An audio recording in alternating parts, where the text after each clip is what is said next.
Fernando Alonso is making his Formula 1 comeback this year with Alpine, the team with which he won 2 back-to-back titles in 2005 and 6. Many regard Alonso as one of the greatest of all time, as he was the man that put an end to Michael Schumacher's dominance with Ferrari. But we must ask ourselves the question, is Fernando still any good?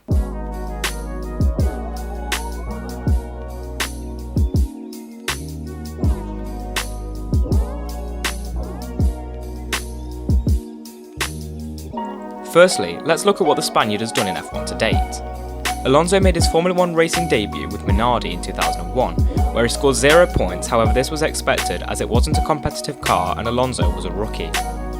After testing for Renault in 2002, Alonso got a full-time drive at the French outfit the following year. He achieved a win and 4 podiums, making him the youngest race winner at the time. As expected, Fernando was retained for 2004, and while he didn't manage to score any wins, he finished higher in the Drivers' Championship, and he once again stayed with Renault for 2005. After a fierce battle with Kimi Raikkonen for the world title, Alonso came out victorious in the end, and he had already signed a contract for 2006 earlier that year. Alonso once again won the championship, knocking Michael Schumacher from his pedestal, and becoming motorsport's centre of attention. Now, to go through the next few years of Alonso's journey, I have a very special guest with me.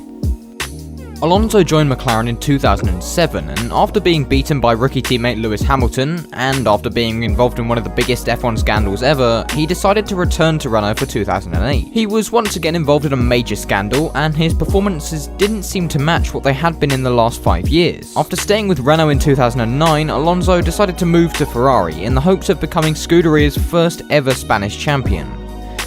Which went well, didn't it? After winning on debut for the team in 2010, Fernando got very close to winning the championship in 2010 and 2012, in 2 of the most nail-biting title deciders in recent F1 history. However, in 2014, Alonso's performances started to decline, and he decided to take another stint at McLaren, which didn't really get him that far.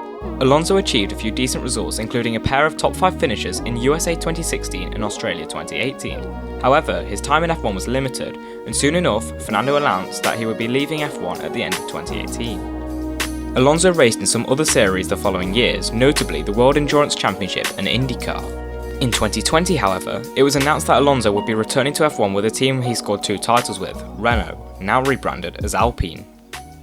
Many F1 fans were sceptical at Fernando's return, as he had taken 2 seasons out of the sport, and his recent years in F1 hadn't been too great. However, this was partly due to the fact that his car at the time had about as much straight line speed as a Fiat 500, without an engine. Later in the year, Formula 1 held a young driver test, specifically aimed at Formula 2 drivers who were looking to get experience in an F1 car.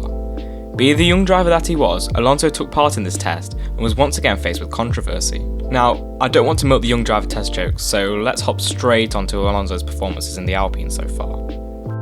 In the Bahrain Grand Prix, Alonso managed to get into Q3 and took the same pace into Sunday, where he didn't finish the race because someone had been eating a sandwich near the racetrack. Alonso's next outing in the French team came at Imola for the Formula 1 Pirelli Grand Prix. You get the idea, it's Imola. Alonso qualified 16th and managed to finish 10th in the race, picking up his first point in his F1 return due to a 30-second penalty which was issued to Kimi Raikkonen after the race. So, let's go back to the question. Is Fernando Alonso still any good? Well, yeah. He's managed some impressive results in what looks to be a lower midfield car, and his pace already matches that of his teammate Esteban Ocon. Hopefully, Fernando gets some better luck this year, as he needs to prove his worth by beating Ocon. Thank you all so much for watching, and if you haven't already, please do consider subscribing, as it has helped me inch closer to my goal of 2,000 subscribers. Also, a big thank you to John Warren for helping me out with this video. If you're not subscribed to him, you definitely wouldn't regret it. Now, all that's left to do is wish you an amazing day, and for me to cue the outro.